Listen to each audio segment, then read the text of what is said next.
What's going on, guys? Welcome to Dime Dropper playoff recaps. Before we get started, please make sure to subscribe on YouTube at Dime Dropper Podcast, Apple Podcasts, follow us on Spotify, and of course to follow us on all social media platforms at Twitter, Instagram, TikTok, and Facebook at Dime Dropper Pod. So today was an eventful day. I woke up to the worst news you could ever or some of the worst news you could ever imagine as a Clipper fan. Kawhi Leonard is injured. And at first it said he was just out for tonight's game. And then 30 minutes or so later, it said he was out with an ACL injury. So immediately your mind turns to, is it an ACL tear? And we hope it's not. And I was pretty devastated, I'm not going to lie, but a part of me has seen this so many times. I don't know when Blake Griffin injured his toe. I remember when Chris Paul and Blake got injured in the same series, and that effectively ended any chance we had of advancing. And, this is our best chance to win a title, as I've said. And for Kawhi to get injured, it's just straight out of the Clipper curse playbook. It's just something that seems like Clipper curse, I should say, like it's not meant to be. And Kawhi, he has his injury history. This isn't something new, but the way he was playing and for it to happen at such a bad time, and you just question everything as a Clipper fan. It's like maybe it's just not meant to be, and the basketball gods always come to hurt us when we get so close to that second round finish line. But something that's been a common theme this season has been playing with guys out. And something that we've mastered this season is that next man up mentality. So I immediately, when I saw the news, though, I said this. I don't like our chances, obviously. I'd pick Utah to win the series, but I'm not going to count us out of winning 2 games. The championship, though, if Kawhi's gone, I don't think we have any chance of winning. But as I said, this season for me, yes, of course, I think we should win the championship. Yes, I want to win the championship. But what I want is just to break the fucking curse and get out of the second round. And tonight we had game 5 without Kawhi, and all I wanted to see was some effort, some energy. So by the way, on the Kawhi stuff, there's no news whether it's a sprain yet or an ACL tear or it's a partial tear. My prediction is that he's done for the season, sadly. But the sprain, if it's a sprain, at least that doesn't have any long-term implications.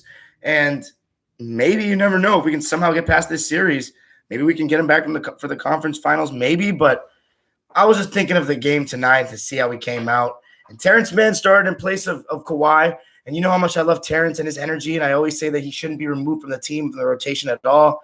But we knew what kind of game it was tonight. It was a Paul George game. We needed him to be the man. And the man he was.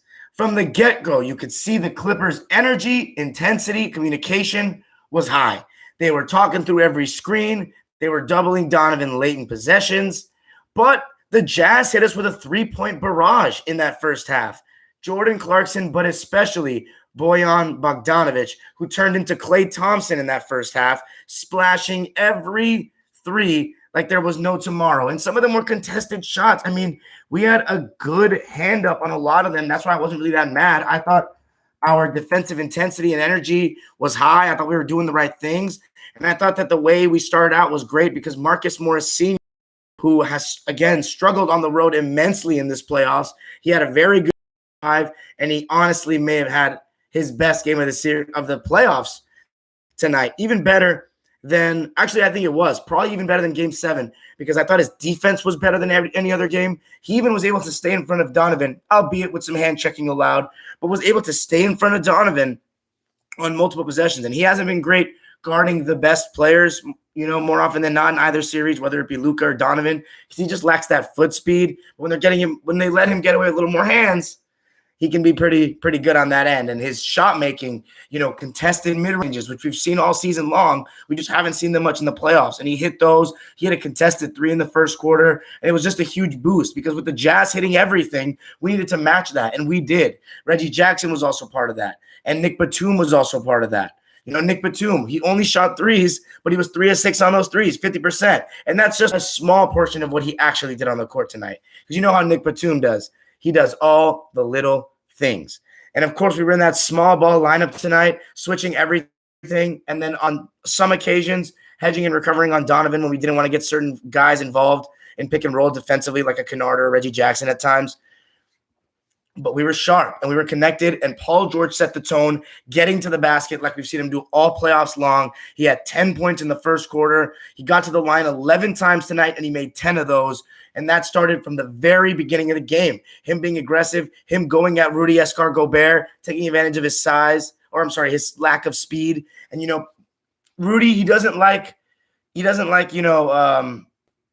gambling on defense. He likes to just try to let you go by him and make up the foot speed that he loses with his length. And he doesn't like going up for fakes. He just tries to put his hand up and contest on those pull-ups. So Paul George, sometimes when he steps back, he creates separation. And we were feasting on Rudy Escar-Gobert a lot tonight in pick and roll.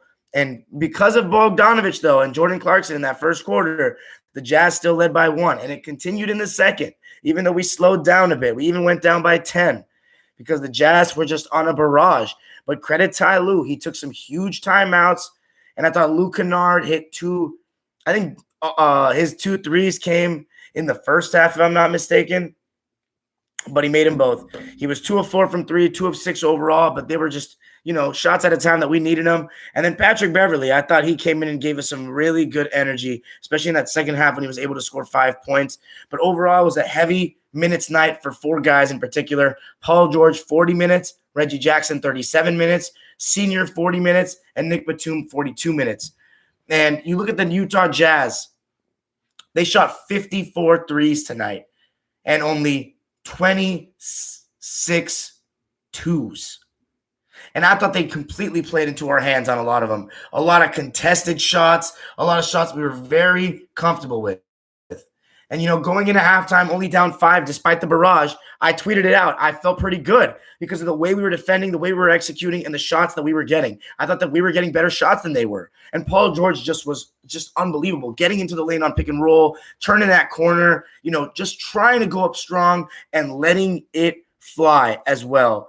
Even though he was only 33% from 3 of 9, he stayed aggressive. And that's what I want to see. And once he started making shots coming off the screens and just 3-level scorer. That's the thing about the Jazz. They're not scoring from 3 levels. Donovan Mitchell isn't scoring any mid-ranges. He's settling for a lot of bad threes, and Donovan had by far his worst game of the series tonight, shooting 6 of 19 from the field and 4 of 14 from 3. And even without Kawhi Leonard, we were able to do that. And you've got to credit the coaching staff. You've got to credit the way we defended as a ball club, 1 through 10 tonight. Rondo and Zubac only played 9 and 8 minutes respectively, but I thought the rest of the guys, man, they defended and took the challenge on Donovan Mitchell, and we did a great job. But he also dug himself his own grave shooting the threes. And what do we always say on Dime Dropper? Live by the jumper, die by the jumper. Live by the 3, die by the 3. And that's something that has been a fear for the Clippers all year long. But what we found? A team that's even more in the 3-point direction and takes bad shots. And here's the thing about the Clippers. We don't lead the league in 3-pointers made. We also don't lead the league in 3-pointers attempted like the Jazz. But we lead the league in percentage, and we're middle of the pack in attempts. And I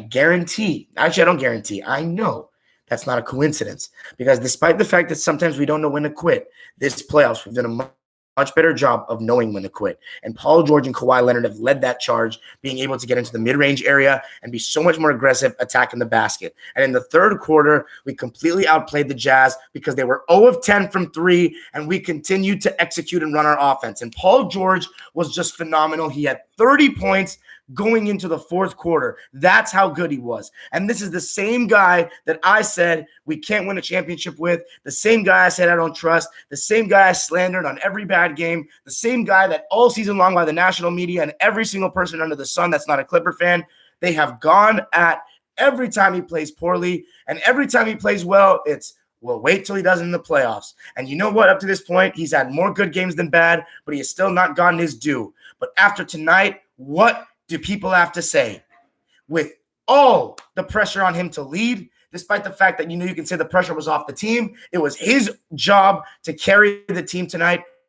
And despite the fact that he had a lot of help, he led the charge. Many attempts were created from him. He set the tone. He was the best player on the court in a hostile Utah, the same place where he choked and had the worst game of his playoff career 3 years ago in Game 6 as the member of the Oklahoma City Thunder. He led the way with 37 points and 16 rebounds. Despite a slightly iffy fourth quarter, he put us in positions to win. He made big free throws, and he hit a huge and one. We were up, I think it was 100-96 in that fourth quarter. Paul George had maybe the best playoff game of his career tonight. Paul George has officially, and I'm saying this officially, won me over. Paul George, I know you're not listening to this, but I am saying this to you. I apologize for calling you a bitch. I apologize for the harsh words I had for you last year after the glorified Summer League. I just care a lot about the team. I'm still disappointed about what happened last year, but you have made up for it this year. Despite the fact that we are not guaranteed to make it out of this second round, this season will be a success for Paul George. Even if he chokes it in Game 6, he has done so much. He has shown me he cares. He has shown me he really wants to be a part of this organization. And there's a human side of Paul George that he feels like, more of a real human than Kawhi. I mean, Kawhi, he's an emotionless, robot kind of guy for the most part. Whereas Paul George, say what you want about him. He's not the best player on our team. But, man, it feels real watching him. Do you know what I mean? Like, he has real facial expressions. He pumps the crowd up. He's like a real guy, And I just really – I thank Paul George, and he's got my back now. I won't slander him. I'll be critical of him if he plays poorly like I will every player. But I am a fan of Paul George now, and I have his back. And Paul George deserves so much credit for tonight to go into that hostile Utah and play like that and stay aggressive. We had the lead going into the fourth, and Utah was going to make their push. Donovan started making shots. Bogdanovich continued. Rudy Gobert started getting offensive rebounds, and we still stayed with the small ball lineup. We still persisted. And Nick Batum, 4 steals, active hands in the passing lanes. We were so good about that all night. Terrence Mann, his defensive effort, his energy. Nick Batum's help defense. How much more can you say about it? It's incredible. Patrick Beverley putting pressure on the ball. Yeah, he made a careless foul in that fourth quarter, but overall he gave us some great energy, and I just thought we were on a string defensively. And Paul George to get 16 rebounds. He had 9 more rebounds than the next man, which was Nick Batum, who had 7. Besides Nick Batum and Paul George, nobody on our entire team got 5 rebounds. Paul George carried us in so many ways tonight. 37 points, 12 of 22 from the field, 3 of 9 from 3, 10 of 11 from the line, 16 rebounds, 5 assists, a steal, 2 blocks. He was massive. But Reggie Jackson was the guy that in the fourth quarter, when the momentum was going against us, made the big shots. He had a huge shot in the corner with the shot clock winding down that seemed like it had no chance of going in. And he made a shot 18 feet away with Donovan Mitchell draped all over him and swished it. And then he proceeded to take Rudy Gobert to the rim for a reverse that put us up 7 and forced the Jazz to call timeout. And I think they came back with a 3, but then Paul George got his and one. And that and one, I'm not going to lie, Kawhi, other than Game 6 against Dallas, he hasn't had that many moments like that as a Clipper this season where he's shut the door like that. Atlanta at home I can think of, but not on the road in that hostile environment with all the pressure on like that and momentum against us. Paul George made such a huge shot, and we really won it, guys. We really went into Utah and won it. And it's just incredible for the Clippers because we play so well with our backs against the wall, it seems, this team. Whenever you lose hope, whenever you think it's over, this team just gives you hope again. And if we're the Clippers, we lose next game. But here's something we didn't have. With the performance that we had tonight, and let me just finish off with the stat lines, actually, before I go into my little motivational spiel. Marcus Morris Sr., the performance that he put up tonight, maybe his best and most important as a Clipper, I'd say probably is. 25 points. 10 of 16 from the field. 3 of 4 from 3. He didn't fall in love with that 3 ball. Unbelievable. The highest plus-minus on our team as well with plus 18 in 40 minutes played. Nico Batum with his big shots, his big defense, his big rotations, his big rebounds, his big tips to other Clipper players. 9.7 boards and 4 steals. Reggie Jackson, 22 points, 8 of 15 from the field, 3 of 8 from 3. He has been our savior all season long. I was talking about it with one of my friends. If you don't count Paul George, he has been our best guard all season long. And I will apologize to Reggie because I said that we shouldn't have re-signed him. And I was wrong. Ty Lue changed him after early in the season when he benched him. He brought him back into the fold, and he's been more of a spot-up shooter ever since. And his confidence has been incredible. His shooting has been incredible. He deserves – I apologize so much to Reggie Jackson, man. He's been incredible. He's just been amazing. He's just been amazing, and he has my back for life now, for life. Because no matter what, he's had an amazing season, no matter what happens next. The Utah Jazz, the tragic Jazz, the absolute scum, losing on their home court in front of their scum fan base. Royce O'Neal, I thought he had actually a pretty good game. 12.7 rebounds, but missed a big 3 down 5. Should he have taken that shot? Let me know in the comments. Bogdanovich, he had an amazing game. 32 points, 10 of 20. 9 of 17 from 3. He only shot 3 twos. Rudy Escar-Gobert, trash player. 17 points, 10 rebounds, 0 blocks. He was exposed in the pick and roll. He cannot guard. He cannot post up. He cannot take advantage of a mismatch, except for if it's an offensive rebound. Joe Ingles, 12 points, but 1 of 5 from 3, and he missed a crucial open 3 in the corner. Choke job, Jingles. And then Donovan with his worst game of the playoffs, 21 points on 6 of 19, 4 of 14 from 3. He only shot 5 twos, and ultimately that's where the Jazz lost this game. They fell in love with that 3 ball. I said it all year, and I said it before the playoffs. If you listen to my episodes, they're too much of 3-point chuckers to win a championship. 20 of 54 from 3, 16 of 26 from 2. That's actually a very solid percentage. Maybe you should diversify your offense. The Clippers find a way to win in Utah. 3rd win in a row. 119 to 111 without Kawhi Leonard and Serge Ibaka. Of course, no Mike Conley. But guys, here we are again. 1 game away from breaking the curse. I want to say it feels like it's going to happen, but I know all too well what this feels like. I felt it in 2015, and I felt it in 2020. And I'm going to tell you this right now. It is going to take a Herculean effort to win this series, as I said before. The basketball gods will be against us. There will probably be some things that you can't even imagine that will happen on Friday night. But man, oh man, after everything that's happened, to get an opportunity to play in front of your home fans for the first time in a sold-out house after a year-long pandemic with the chance to make history. You could not script it any better than this. And I'm going to be there to witness it all, to cheer on my team, to give my voice to the cause, to do everything I can. And I'm in the lower bowl on Friday night to do everything I can to help get this team over the hump and do what I've waited for since I was 7 years old, watching Raja Bell hit that corner 3 in Game 5 of 2006. I'm not going to say we're going to win. I'm just going to let it happen. And I'm not going to think of what I'm going to do if we win. I'm just going to let it happen.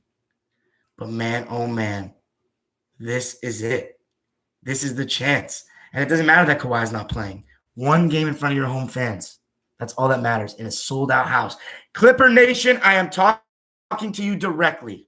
If you have a ticket to the game and you don't plan on screaming on every defense chant, screaming on every basket, chanting MVP for Paul George at every free throw, sell your ticket because you don't deserve to come.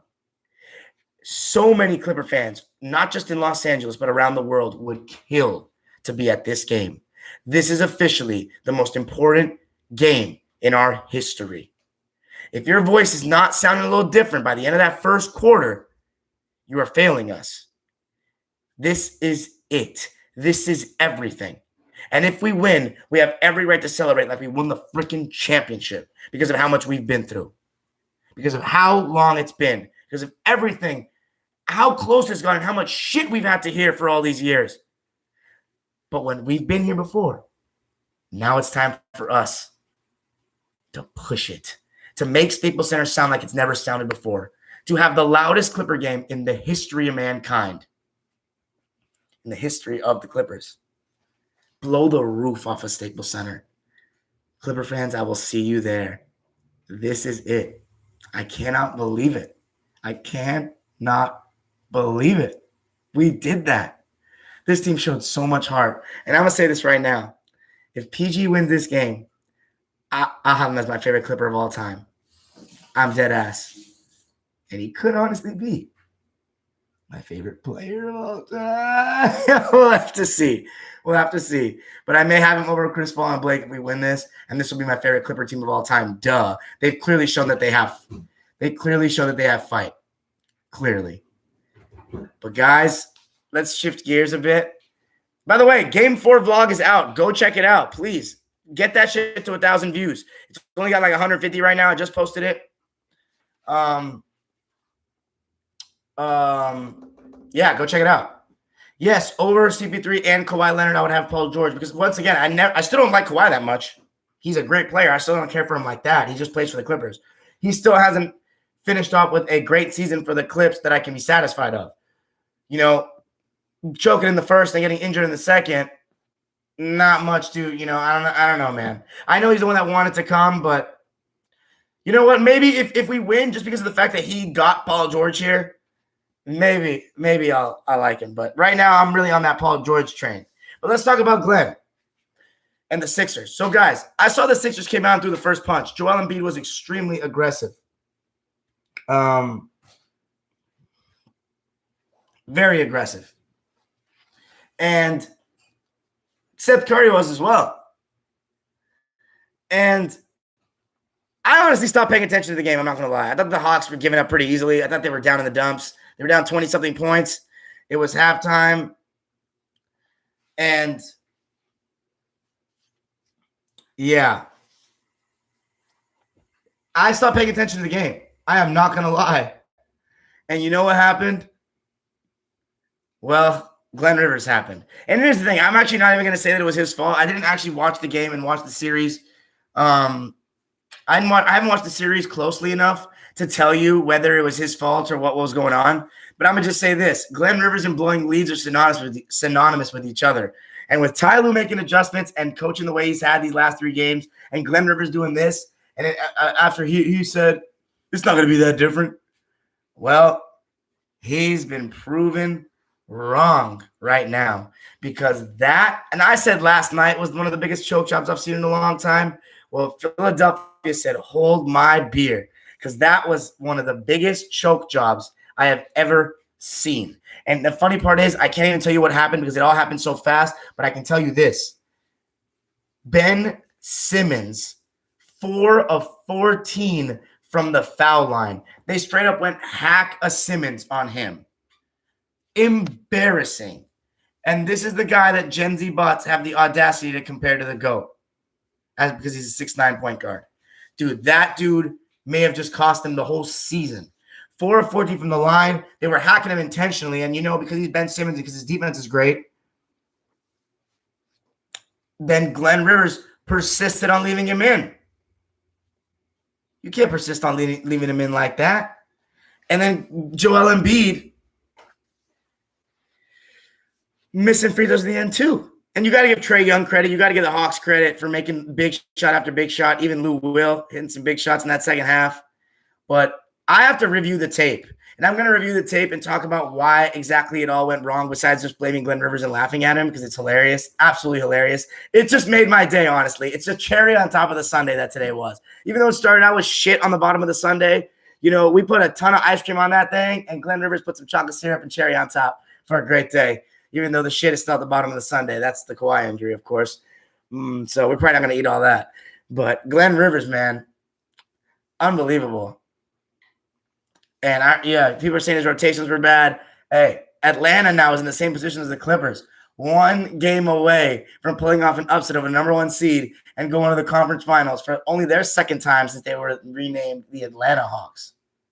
Actually, no, I believe 1970 they were in the division final. I believe 1970 they were in the division final against the Lakers and got swept. But in the Eastern Conference Finals, they've only been once, 2015. So they got a chance. I'm going to briefly talk about the Euros real quick. I think so everybody's played their first games. I think France was the most impressive team. I thought that the way they came out against Germany was impressive to show their quality on the ball and how dangerous they are in counterattack and their defense. But the Italians looked really good and a more attacking sort of Italian side.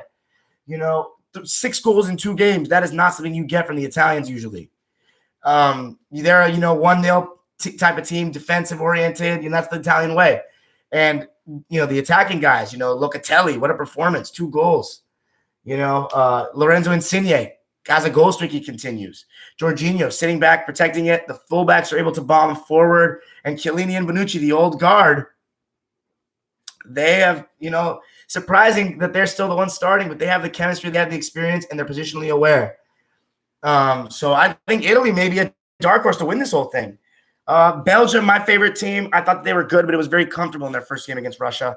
Lukaku looked great, though, to start the tournament with 2 goals. He had a great World Cup, and he just came off the best season of his career. So that was huge. The key for Belgium, to me, is going to be how do Eden Hazard and De Bruyne come into the fray, because they're the 2 players that in the World Cup, they were top 10 players in the world at the time. Hazard even top 5.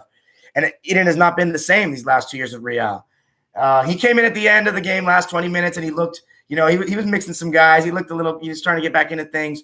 But we need to see more. And Kevin De Bruyne from the orbital fracture, he's still yet to come back, so we'll see how they do. But 3 points is big. And by the way, prayers up to Christian Eriksen. That was the scariest thing I saw in all my years watching sports. I have never been so scared for a player's safety in my life. I was scared we were going to see another Hank Gather situation.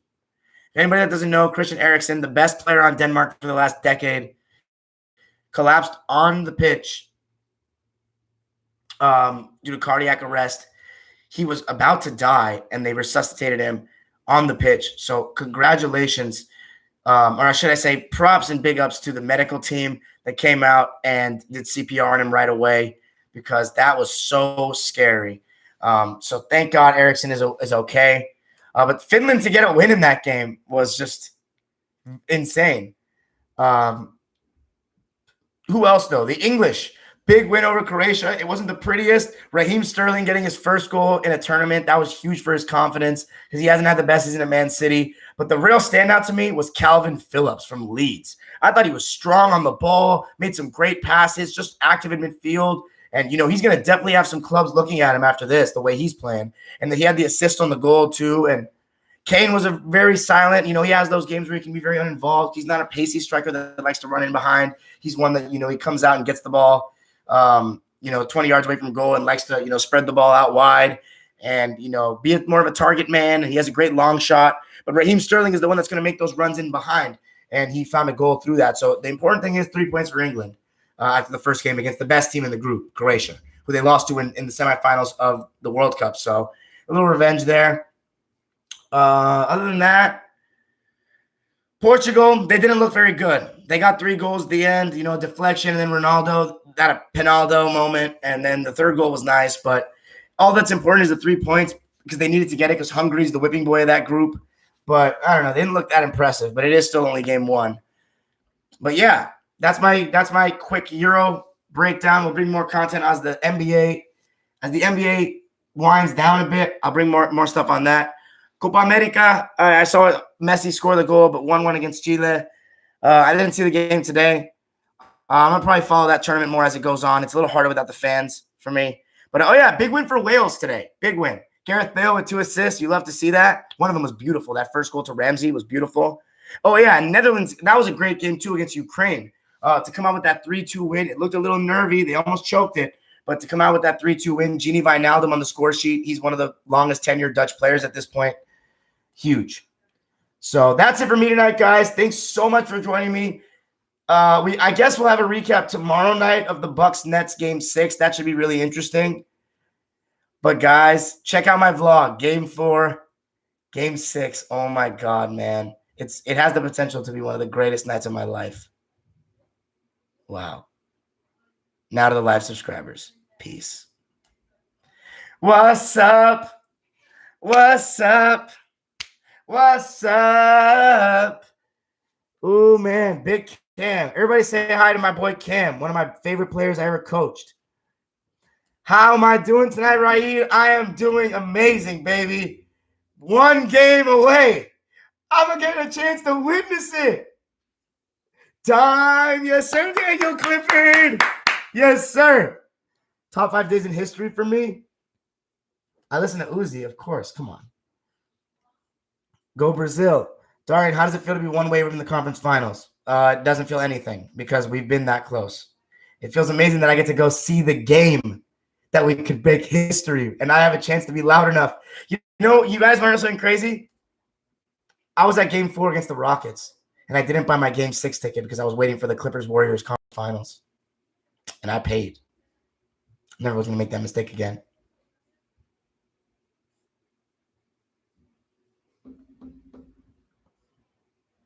I thought Bron made players better. Yeah, we're not going to mention Bron tonight, though, VR Boomer. Let's just talk about the Clips tonight. Splashing skills. You're saying my is finally going to make it. Guys, we have not be so sure, and we still don't have Kawhi. Jazz reminded me of the 2018 Rockets. Yes, sir. Me too. Who's your boy? Linwood Burton. In PG, we believe. Yes, sir. He won me over tonight. I'm a Paul George fan, guys. Yes, by the way, to the guy that said show some respect, I get Kawhi joined the Clippers, and I'm thankful of that. But what has he really done to differently than Chris Paul has, than Blake has? Yeah, he chose to come to the Clippers. I'm appreciative of that. I am. But not when you choke in the first year, and then he's a little injury prone. I mean, he came because he wanted to play at home. You know what I'm saying? He didn't want to play with LeBron. I respect that. I respect that he took the challenge. But, okay, I don't really love him like that yet. Sorry. But if we win, I will just because he's on this team. Paul George, though, he's more of a human. He has real emotions. And he played big tonight. And everybody shits on Paul George. Everybody gives Kawhi passes, to be honest. I agree we wouldn't be in this without Kawhi's Game 6 performance. I agree. I totally agree. But again, if it just results in a second-round exit, cool. You know what I mean? Cool. Oh, yeah, PG. Facts, Linwood Burton. But, hey, we still got 1 game to go. He just needs to play well. That doesn't mean he has to score 40. He needs to play well. He needs to give it all we got. Detective Trap. Am I going to cry if you got – I mean, look, I don't really cry like that. It's very hard for me to cry, especially off of sports. Ever since my grandpa died, I don't be crying like that. It's very hard for me to cry tears of joy, too. If we win the championship, no doubt I'll be pouring my eyes out. But second round, we'll have to see how the moment is.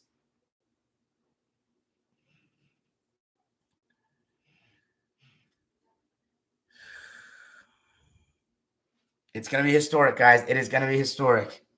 Game 6, baby. Got to lock up Don. Yeah, Donovan's going to come back with a vengeance for sure.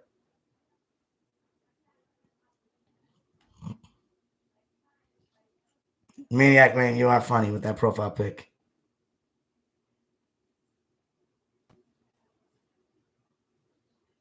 Yep. If we win Game 6, I mean, I'm not worried about. I'm not even going to talk about Chris Paul or Suns matchups or anything like that. We got a game to win. We got the scum to beat. We got the number 1 seed to kick out and send their fucking asses back to Utah like the scum that they are. Oh, Rudy Gobert is the worst defensive player to ever win Defensive Player of the Year I don't know, either him or Giannis for me. But by far the worst multiple time winner in history. There's no doubt. If the Clips win it all, what do you think is the greatest moment during the playoff run when we win? Oh, if the Clips win it all? Okay, let's pump the brakes, Gap story.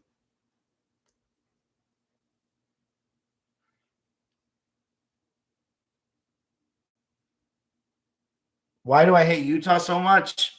Why should I not hate so much? I don't want to answer the same question every night, guys.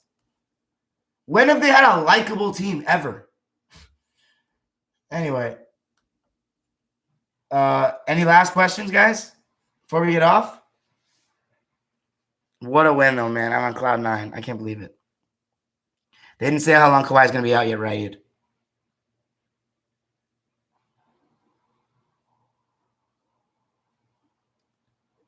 Bucks Nets game 5. Check out my recap from last night, F. Check it out. It's up.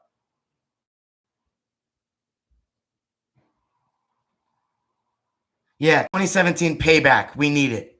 We need it. The Utah Jazz, by the way, besides the Houston Rockets, are the only team to beat the Clippers multiple times in the playoffs in history. So if there's one reason. Anyway, any last words, gentlemen? Wow. Paul George won me over. He finally did. I apologized. Of course, I watch soccer leagues, Premier League, La Liga sometimes, Serie A sometimes. I'd like to get back to watching it more. And I follow Bundesliga and La Liga. Follow it. The Premier League all the time. Nets or Bucks for game 6. I think I'm going with the Bucks. But they could be demoralized after that loss. You never know.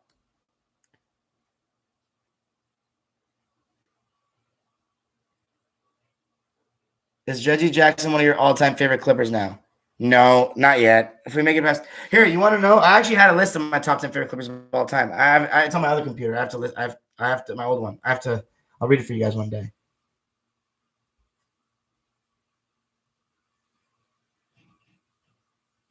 Karl Malone. Here, what makes you unlikable? Karl Malone, Jerry Sloan, rest in peace.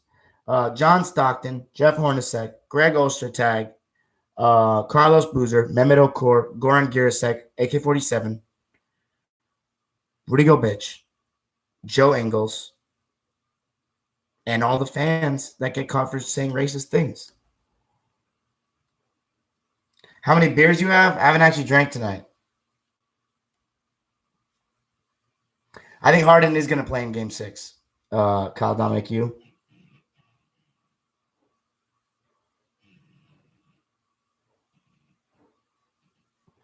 Do I think Giannis is a top? You said, do I still think Giannis is a top 5 player in this league? I never had him top 5. So, no, I never thought he was top 5. I think he's top 10. Darren Williams is the only likable player in the Jazz history. Jeremy Morrell, your boy Paul George won me over. You were right. I was wrong.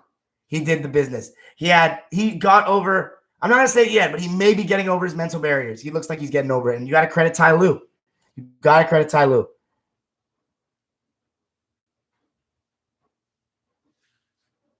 Mitchell's likable too. I'm sorry. Donovan's likable too. I like Donovan. All right. Anything else, gentlemen?